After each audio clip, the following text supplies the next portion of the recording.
ఇప్పుడే జీ5 app download చేయండి. చూడండి మీ ఫేవరెట్ టీవీ షోస్ ఎప్పుడైనా ఎక్కడైనా. చీర తీసుకుని ఎక్కడికి వెళ్లారు? పీకో ఫాల్ వేయించుకోవడానికి వెళ్లారేమో.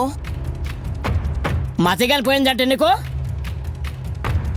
అది కుట్టే చీర కాదు, కట్టే చీర.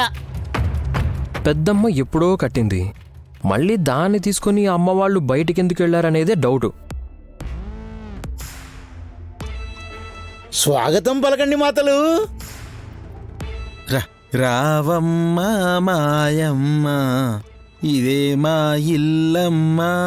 రావమ్మ, నీ చల్లని చూపులు మా అందరి మీద ఉండాలి తల్లో తల్లి.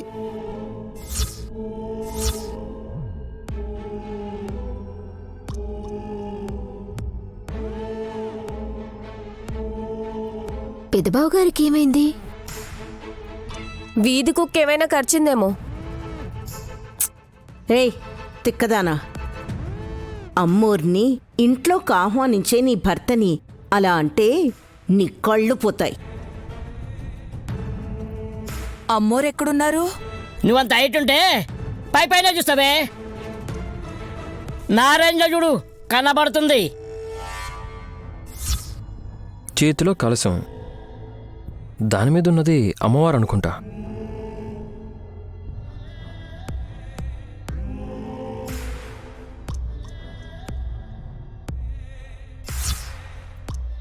ఎవరికి వారు అనుకోవాల్సిందే విక్రాంత్ బాబు. ఎందుకంటే ఈ తల్లిని నేనెప్పుడు చూడలేదు.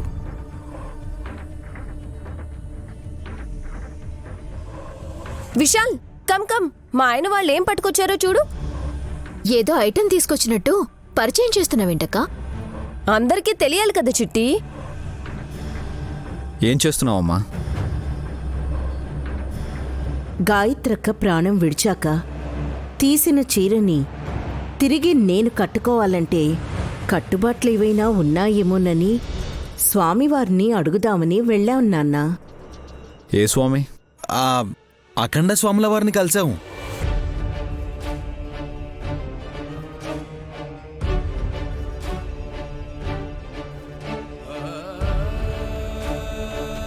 మన గురువు గారిని కలవాల్సింది బ్రో. కబురు పెడితే ఇంటికి వచ్చేవాళ్ళు కదా. గురువుల దగ్గర పరువులు పోతాయని దారి మళ్ళారు పుత్రా. అవునెద్దులయ్యా, చీర గురించి ఆచార్యుల వారిని అడగడం ఎందుకు అని అటు వెళ్ళాం. అటు వెళ్ళి ఎటో వచ్చి కలసాన్ని పట్టుకొచ్చారా? కేవలం కలసం కాదు, చూపులమ్మ తల్లి.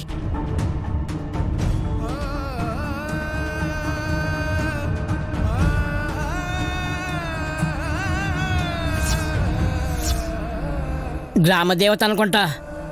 మీకు బాగా తెలుసండి. అమ్మోరు మొత్తంగా 101 మంది అక్క చెల్లెళ్ళు. వారందరికీ ఒకే ఒక్క తమ్ముడు పోతురాజు అంటారు.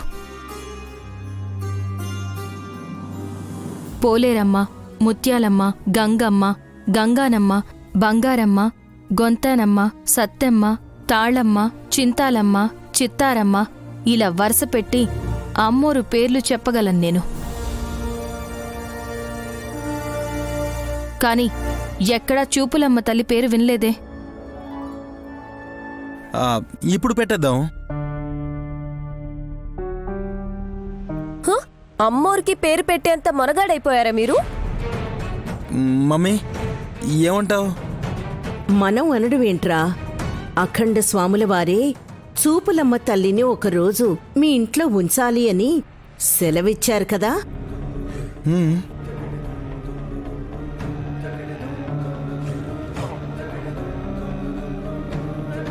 ఈ తల్లిని ఇంట్లో పెడితే మీ తల్లి ఇంటికి వస్తుందనేమో.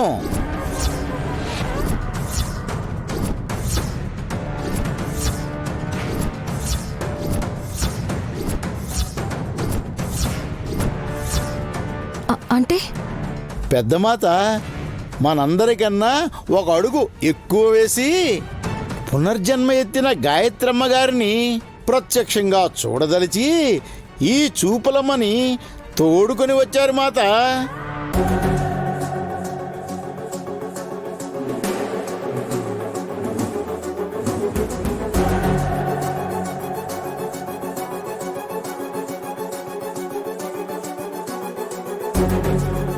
బాబుగారు గాయత్రి ఎక్కడుంది నాయని?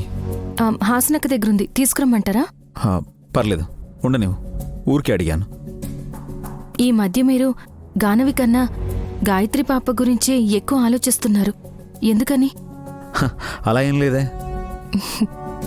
మీరు చెప్పకపోయినా నాకు తెలుసు. తెలుసా? అమ్మగారి పేరుండడమే కాదు, మీ అమ్మను పాపలో ఒక్కరోజైనా చూసుకోమని స్వామివారు చెప్పినప్పటి నుంచి మీలో ఈ మార్పు గమనించాను. పక్షపాతం ఏం లేదు. ఉన్నా సరే నేనేమీ అనుకోను, ఎందుకంటే కన్న కూతురు గానవి కన్నా దత్తత తీసుకున్న పాపని చాలా బాగా చూసుకుంటున్నారని జనం కూడా మంచిగా చెప్పుకుంటారు. ఎక్కడున్నా పిల్లలు క్షేమంగా ఆయురారోగ్యాలతో ఉండాలి అన్నదే నా ఉద్దేశానాయని.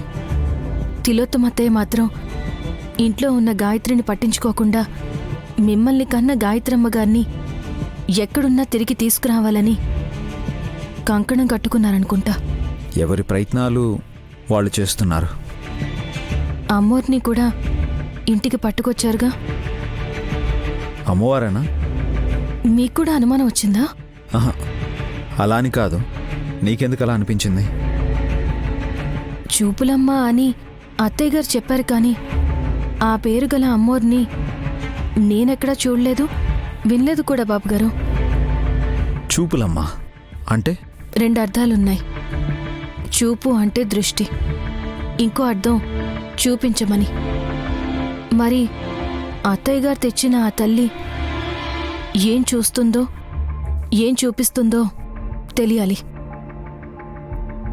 మా అమ్మని చూపిస్తే పాప దొరికిపోతుంది నాయని. ఈ గండాన్ని ఎలా తప్పించాలో తెలియడం లేదు. ఏం ఆలోచిస్తున్నారు బాబుగారు? రేపు చూపులమ్మని సాగనంపాలంటే అమ్మ ఒక్కరోజే ఇంట్లో ఉంటుందా? 24 గంటలన్నా కూడా ఎక్కువ సమయమే. ఎవరు ఏ పనైనా చెయ్యొచ్చు బాబుగారు. ఏం చేయబోతున్నారో నీకేమైనా ఐడియా ఉందా నాయని?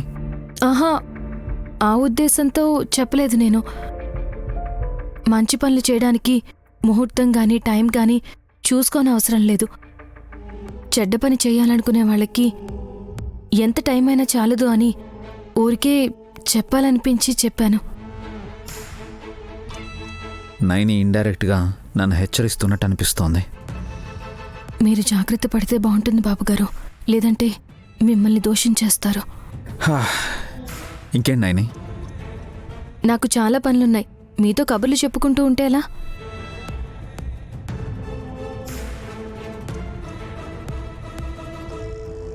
ఏదో జరగబోతుంది. అలర్ట్గా ఉండాలి. జీ5 యాప్ డౌన్లోడ్ చేసి అన్ని ఎపిసోడ్స్ పూర్తి ఉచితంగా చూడండి.